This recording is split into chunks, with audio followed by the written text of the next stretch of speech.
Welcome back to Premier League Friday. Now, Liverpool gave everyone a reminder of what they can do in Europe this week, coming from a goal down to absolutely hammer Frankfurt 5-1. But their Premier League form is the worst it's been under Arne Slot, with 3 straight defeats. The unexpected loss at home to Manchester United, well, that really stung, and now they have to travel to Brentford on a late Saturday kickoff. Alexander Isak is in injury doubt, and today Slot has explained what he believes has been their problem. The main difference between this season and last season is the playing styles we face. So I've looked in when we were a few days off, I've looked at the fact how many long balls we already had to defend. 178 in 7 games. And then United came and we had to defend 59 long balls. That's different than the first half of last season. Not as the second part of last season, but as the first half. The way to unlock it is a moment of magic, which we had in the first half of the season a lot with Mo, or a set piece, which we had at Frankfurt as well, because that again was a low block, but 2 set pieces unlocked the game for us. So this is what I tried to explain to them, and when I tried to explain this in the media, what I tried to do after the game, it was actually more of a compliment for the other manager, that he found the right answer to our playing style. But I think, if I'm correct, if you inform me correct, that wasn't how people looked at it. So, Julian, what do you make of that? Do you think misinterpreted or regretting some of his words? No, I think I can see what he meant. I don't think he was a dig at United for playing long balls, and they did it last season when in the 2-2 draw at Anfield as well. But why I'm a little bit surprised is that the opposition is always going to try to figure you out and work you out. And if that meant long balls and low blocks, whatever, I mean, they will do that. Exactly. Like, what do you expect everybody to just open up and say, go, come on, just go and score goals? So I'm a little bit disappointed, because I think the main difference compared to last season, to take his words again, main difference is not the long balls. It's the fact that Salah, who carried that team with Gravenberch and Van Dijk, the 3 of them, the biggest individual talent from last season, are just nowhere near as good as they were last year. Yeah, I mean, do we think, Ash, Brentford might be one of the worst possible opponents that they could have? Because they're like kings of that long ball over the top from Henderson, or it's the long throw-ins. What do you reckon? Yeah, what's surprising is, like, it sounds like he's just given the tactic of, like, play against us. This is how you play, score against us and get joy. And Brentford won't shy away from that. They do that. And I wouldn't even call it a long ball. It's a long pass. The Brentford have impressed me with that. They're not hesitating. They're getting the ball forward. They've got 2 strikers willing to run onto things. So there must have been working this week on stopping that, if they've recognised that that's a weak point for them, which was pretty clear, because any bouncy ball, any long ball in behind, Konate, Van Dijk, they don't look as assured as they normally would do. So, yeah, Brentford, I don't think is a good matchup for them, unless they've really nailed down this week in training and they can then use it against a team that plays like that. Because if you've done training for a long ball and you're playing against Manchester City, for example, that training, those days are wasted, so it might play into their hands. It was interesting what you were saying about those moments of magic that Liverpool need, and Mo Salah's form is creating plenty of debate. Slot says he has no concerns, but should he? We asked Tactico Pythagoras in Boots to take a look.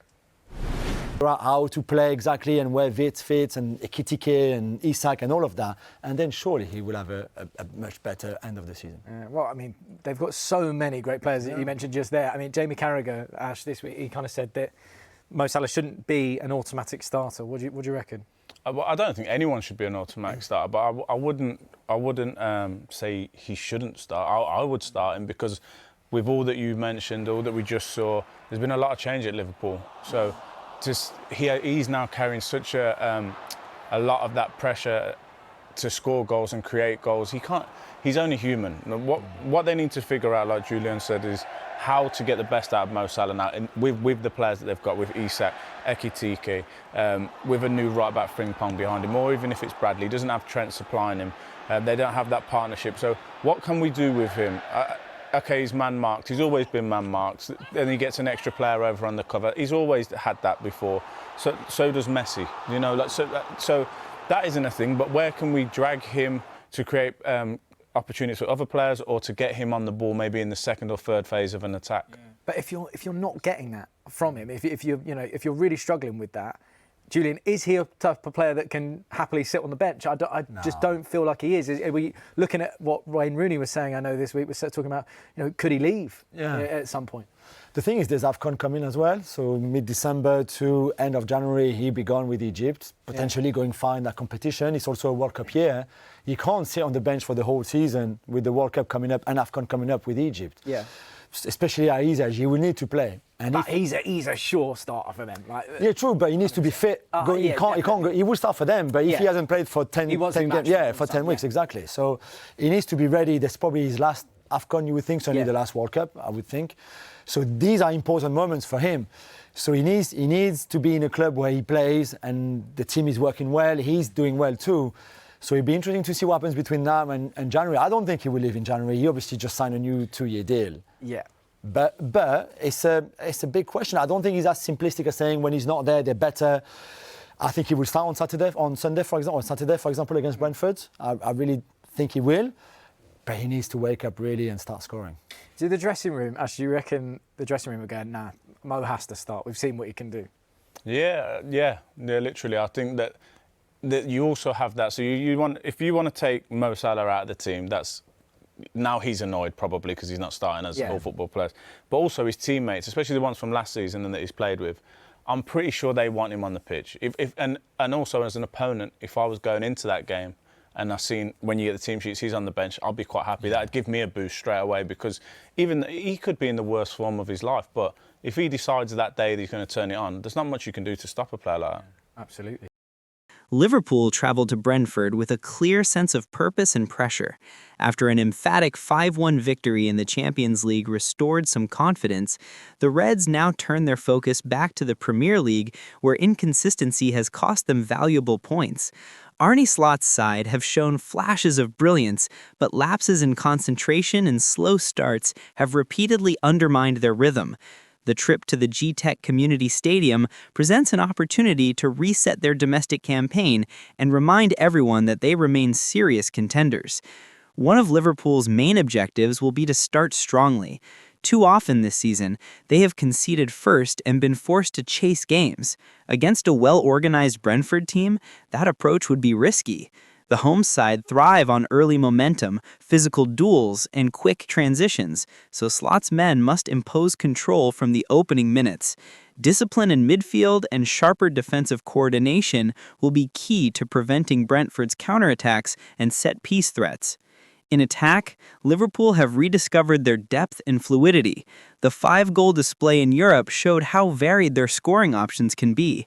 Cody Gakpo, Dominic Szoboszlai, and Hugo Ekitike have all begun to find rhythm, while Mohamed Salah remains the reliable match winner capable of changing any game. The challenge now is consistency, converting the volume of chances they create into goals, something that has often eluded them in tighter domestic contests. Defensively, there is still work to be done. Virgil van Dijk and Ibrahima Konate will need to handle Brentford's aerial strength and long ball approach, while fullbacks Andy Robertson's awareness. Liverpool's pressing game, a hallmark of their identity, has looked uneven at times this season. Slot will demand the intensity and coordination that made it so effective in Frankfurt. For Liverpool, this match is about more than 3 points. It is about proving that their resurgence in Europe can translate into domestic dominance.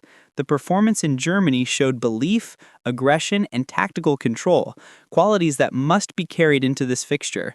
Brentford will test their resolve physically and mentally, but if Liverpool maintain focus and take their chances, they can reassert themselves as genuine title challengers. This game represents a crucial moment in their season, a chance to transform momentum into stability. Liverpool have the tools, the talent, and now, after a much-needed morale boost, the confidence to make a statement in London.